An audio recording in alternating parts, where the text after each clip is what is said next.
Bismillahirrahmanirrahim. Assalamualaikum warahmatullahi wabarakatuh. Alhamdulillah, kita bertemu lagi di channel Kelas Mengaji. Saya doakan kita semua selalu sehat, rezeki dilancarkan, dan kita semakin semangat untuk belajar mengaji Al-Quran ini.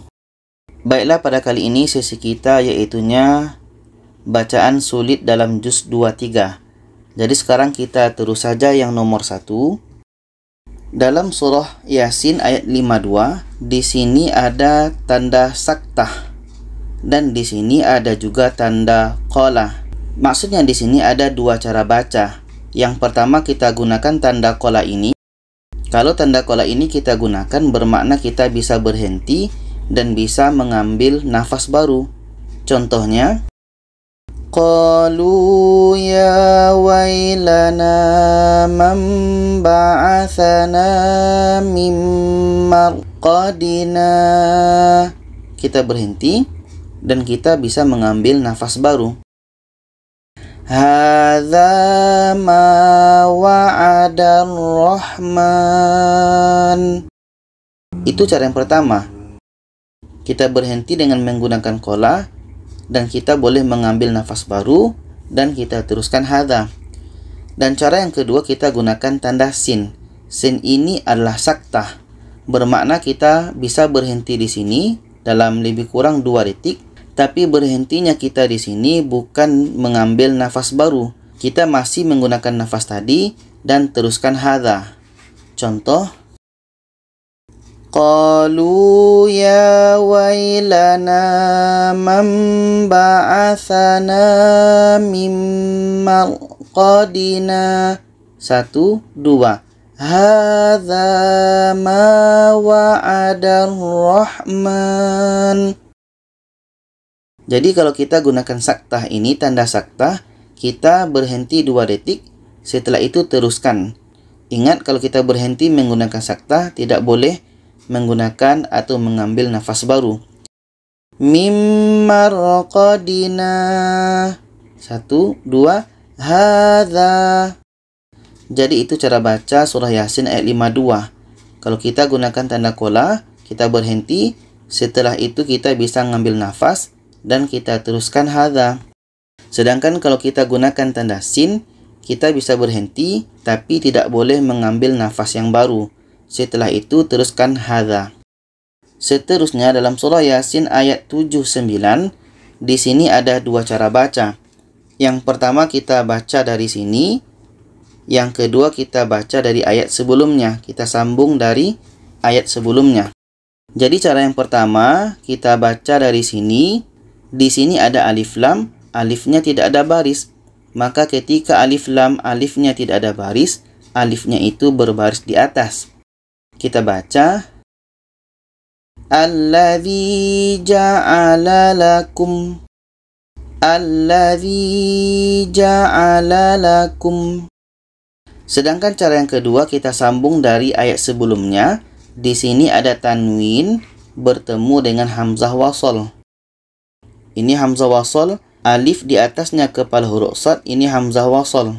Jadi ketika tanwin bertemu dengan hamzah wasl, ini adalah nun wiqayah.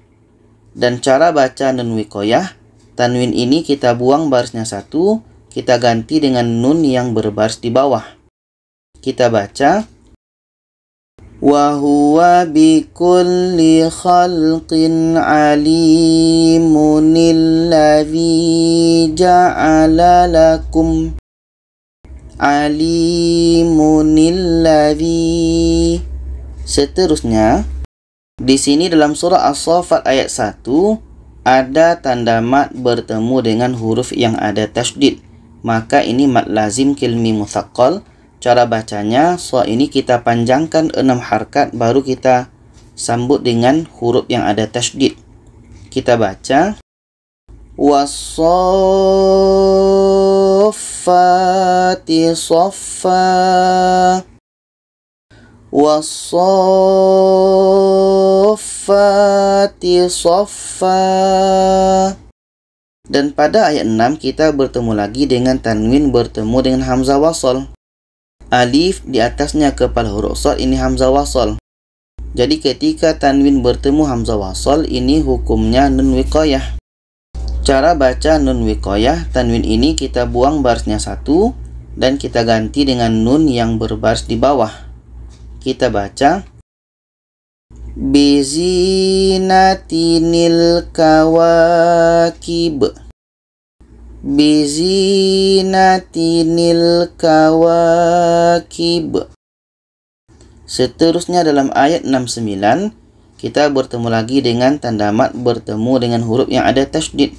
Ini mat lazim kilmi mutsaqqal. Dan cara bacanya, dha ini kita panjangkan 6 harkat baru masuk ke huruf yang ada tasydid. Kita baca aba'ahum dhallin. Dhallin. Kita panjangkan dha ini 6 harkat baru masuk ke huruf yang ada tasydid. Seterusnya dalam ayat 97 surah As-Saffat, di sini ada nun mati bertemu ya, tapi dalam satu kalimah. Ini bukan idgham ya, bukan idgham bi gunnah. Jadi ini hukumnya adalah izhar wajib atau izhar mutlak. Maka cara bacanya harus jelas. Nun jelas, ia jelas. Kita baca qalu ba'nu lahu bunyanan fa'alquh. Bunyanan fa'alquh. Tidak ada dengung. Nun jelas, ia jelas. Seterusnya, di sini pada surah As-Saffat ayat 102 ada yang baca madza taroya. Taroya. Jadi ya ini bukan baris di atas, bukan baris alif kecil, tapi alif kecil ini adalah punya ro. Jadi ro ini panjang alif kecil. Kita baca madza taro. Madza taro. Sedangkan ya ini namanya alif maksurah atau alif bengkok. Seterusnya dalam ayat 126, di sini pada awal ayat alif ini tidak ada baris. Maka seperti tadi ketika alif lam, alifnya tidak ada baris, alifnya adalah berbaris di atas. Kita baca Allaha rabbakum. Allaha rabbakum. Seterusnya dalam ayat 147, di sini ada sifir mustadir. Bermakna mi ini adalah dibaca pendek. Tidak boleh dibaca panjang. Contohnya wa arsalnahu ila mi'ati alfin. Mi'ati alfin. Mi ini pendek. Seterusnya dalam ayat 165 kita bertemu lagi dengan tanda mat bertemu dengan huruf yang ada tasydid. Ini mat lazim kilmi mutsaqqal.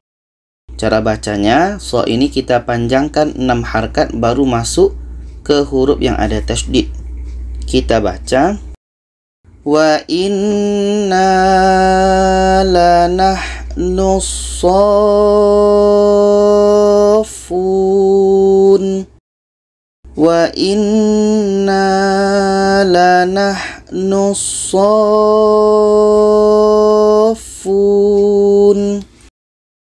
Seterusnya dalam surah Shad ayat 1, ini adalah fawatihus suwar, harus dibaca satu-satu. Harus dibaca sesuai dengan ejaan huruf hijaiyah. Ini bukan dibaca so. Mengikut ejaan huruf hijaiyah, ini bacanya shad. Shad. Shad alif dal. Shad. Jadi di sini ada tanda mat, maka kita panjangkan 6 harkat dan di ujung shad itu ada dal. So alif dal.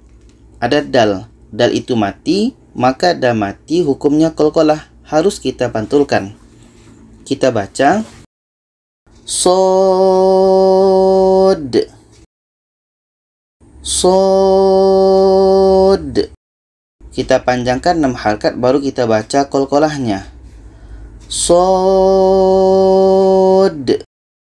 Seterusnya dalam ayat 13 surah Shad, di sini ada lam mati dan setelahnya ada hamzah.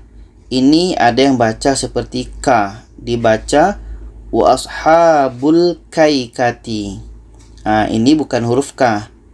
Jadi ini adalah huruf lam berbaris mati, sedangkan hamzah ini berbaris di atas. Dan setelahnya ada ya mati. Bacanya wa ashabul aikah. Wa ashabul aikah. Seterusnya dalam ayat 17. Dalam ayat 17 surah Shad ini ada hamzah wasal. Alif di atasnya kepala huruf Shad ini hamzah wasal. Maka hamzah wasal ini melihat huruf yang ketiga. 1, 2, 3. Maka ketika huruf yang ketiga berbaris di bawah, maka hamzah wasal berbaris di bawah. Kita baca isbir ala. Isbir ala. Seterusnya di sini kita menemukan tanda seperti ini. Ini adalah menandakan ayat sajadah. Ketika kita menemukan ayat sajadah ini, kita disunnahkan untuk sujud sajadah atau sujud tilawah. Yang kita baca ketika sujud sajadah atau sujud tilawah adalah ini. Seterusnya dalam ayat 29 surah Shad, di sini ada sifir lagi. Jadi U ini dibaca pendek. Kenapa dibaca pendek? Karena ada sifir. Dan di sini lu. Lu ini pun ada sifir lagi. Maka lu ini kita melihat kepada huruf seterusnya yang ada baris. Lu ini terus melompat ke lam mati. Lu terus melompat ke lam mati. Kita baca waliyatadzakkara ulul albab. Ulul albab. Dua-duanya pendek. Seterusnya dalam ayat 42, di sini kita bertemu lagi dengan hamzah wasal. Alif di atasnya kepala huruf Shad ini hamzah wasal. Maka cara membaca hamzah wasal ini dengan melihat huruf yang ketiga. 1, 2, 3. Ketika huruf yang ketiga berbaris di depan, maka hamzah wasal berbaris di depan. Kita baca urkud birijlik. Urkud birijlik. Seterusnya di sini ada tanda sifir. Ini adalah sifir mustatil. Maka sifir mustatil ketika kita wasalkan, ketika kita teruskan ini pendek. Kita baca qul innama ana mudhir. Qul innama ana mudhir. Dan sifir ini juga ada dalam surah Shad ini ayat 70 dan 86.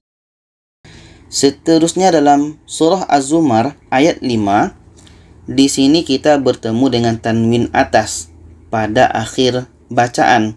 Ini adalah mad iwad. Maka ma ini kita panjangkan 2 harakat. Contohnya li ajalim musamma. Li ajalim musamma.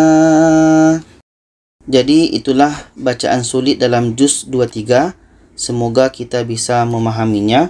Kalau ada saran, pertanyaan, boleh komen di bawah. Silakan share kepada lainnya. Terima kasih. Wassalamualaikum warahmatullahi wabarakatuh.